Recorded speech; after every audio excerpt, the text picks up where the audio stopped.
Hey guys, it's Linda and I just got back from filming this outfit. I'm so happy with how it turned out and I hope you guys like it too. Just a little warning, it's kind of an intermediate level tutorial, so you'll need to do a little bit of patterning and some math. So make sure you have your paper and pen and calculator ready. Singer is actually doing a fruit themed summer promo and my heavy duty machine ended up being bananas. I found this banana print on fabric.com and I'll make sure to link that down for you guys. But if you guys want to check out what other sewers are doing with this fruit theme, make sure to go to Singer's Instagram page. I was in love with the raspberry beret hat. I thought it was just so clever. If you guys get the reference, leave a smiley face in the comment down below. But anyways, I think that's about it. Make sure to give this video a thumbs up and click that subscribe button and that notification bell if you haven't already, and I'll see you guys soon. So before you start on the circle skirt, I think it's pretty important to know that if you lay the skirt out flat, it's the shape of a circle or a donut. And to draft up the pattern, I like to imagine that we are dividing this donut up into 4 equal parts and that we are going to be recreating the very bottom corner. Because it's only a quarter of the circle, when you fold your fabric, make sure to fold it in half vertically and then again horizontally, with the top left corner as the center of the circle and then the 2 folded edge along the top and left side. Now let's start by figuring out the radius, and radius is equal to circumference over 2 pi. So in our case, the circumference is going to be our hip measurement so that we can make sure the skirt will go over our booty. My hip measurement came out to be 36. Now you want to plug that into the equation. So radius is equal to 36 over 2 pi, and remember pi is 3.14. That gives me approximately 5.75. And next, these are the measurements that you want to account for as well. The seam allowance is going to be 1/2 inch where you connect the waistband to the waist of the skirt. The skirt length is basically how long you want the skirt to be, and mine is 18 inches. And finally, for the hem, I have it at 1/2 inch.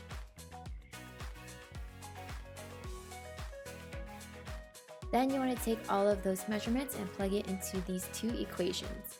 So to figure out A, you want to take the radius minus the seam, and that gave me 5.25. To figure out B, you are going to take the radius, add the skirt length and the hem, and that gave me 24.25. Now to draw the quarter circles, you are going to take your measuring tape, hold it to the very corner, and then measure out point A from one side to the next. And then do the same thing for point B. Then connect all of the dots and you have your quarter of a circle pattern. After you cut it out, you want to remember and notch the waistband for the front, back, and sides.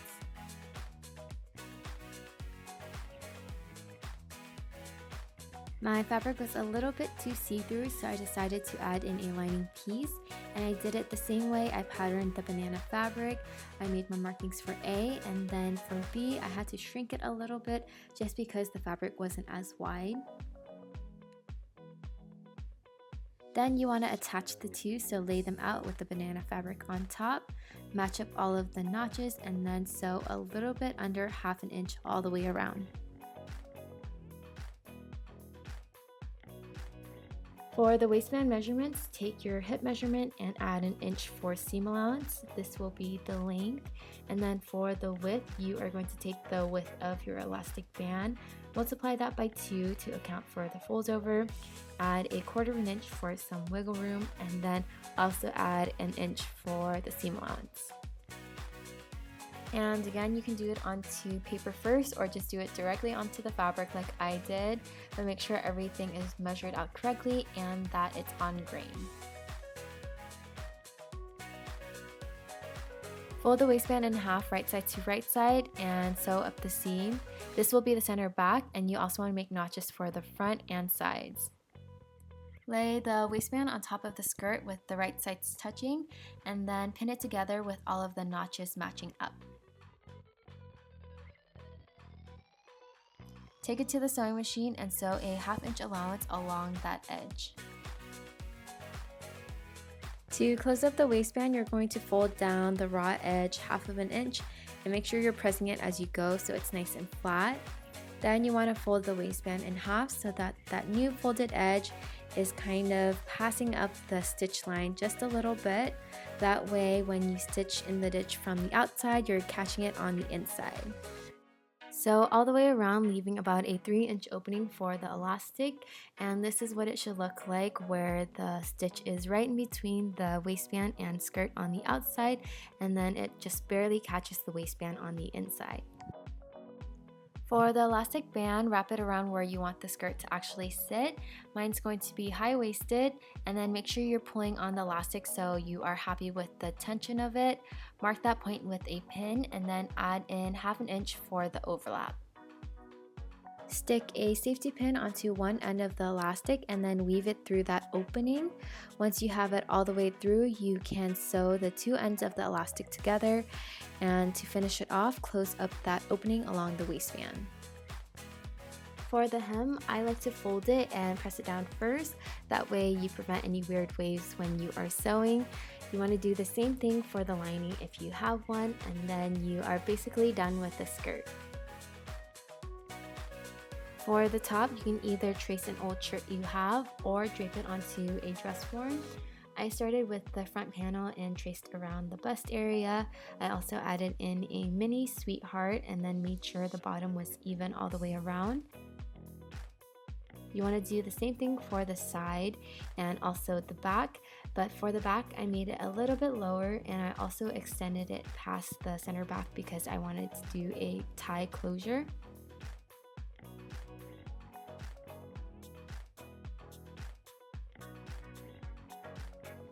Clean up the pattern pieces and add in your seam allowance. I did a 1/2 inch for the sides and then a 1/4 inch for the top and bottom to connect the lining piece.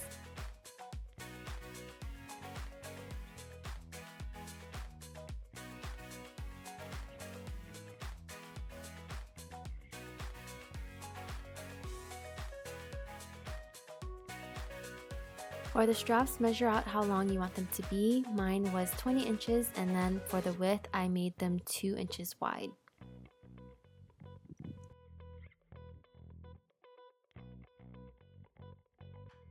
To make the gathered ruffles, we are going to use the same method we did on the circle skirt, but first we have to figure out our circumference.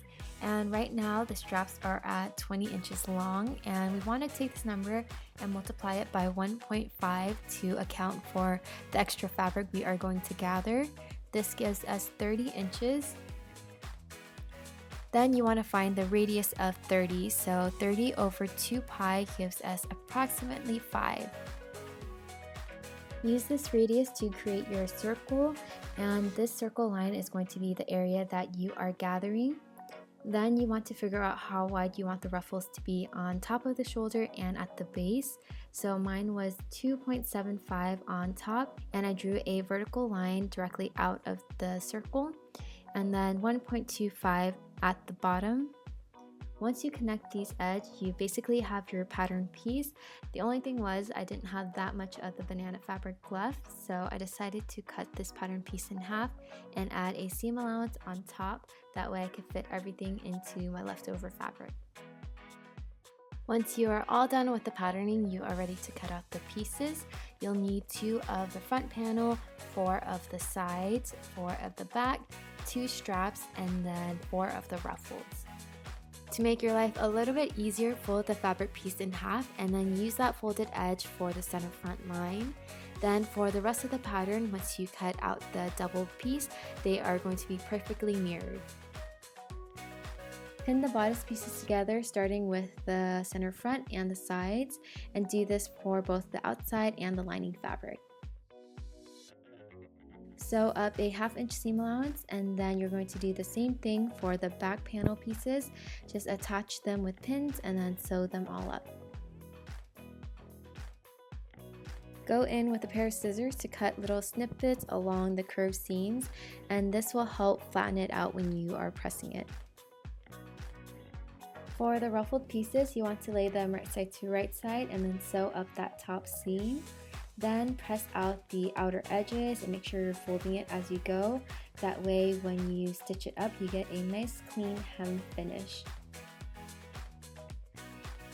Make sure you also notch the inside of the circle, and then you want to run it through the sewing machine with the stitch length of 4, and this will help you create all of the gathers. Match up all of the notches with pins, and then you can start gathering by pulling on the bobbin thread. When the gathers are all evenly spread out, you can stitch it onto the strap piece. To finish off the strap, fold in the raw edge halfway and then fold it again so you get that finished line on the inside. Then do 2 top stitches, one on each end of the strap to hold it into place. Try on the bodice piece and then mark where you want the straps to sit. After that, you want to pin them on and then tack them down.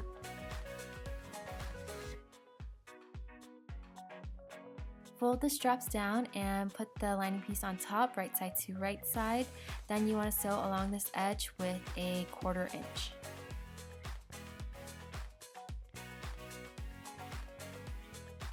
Go in with a pair of scissors to do little snips along the sweetheart neckline so it's nice and smooth. Then you want to fold all of the seam allowance towards the lining and do an under stitch.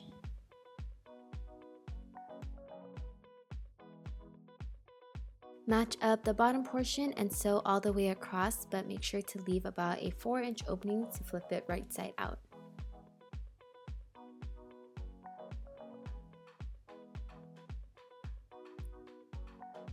Give it a nice good press, and then to finish it off, you want to go in with a hand sewing needle to seal up that opening.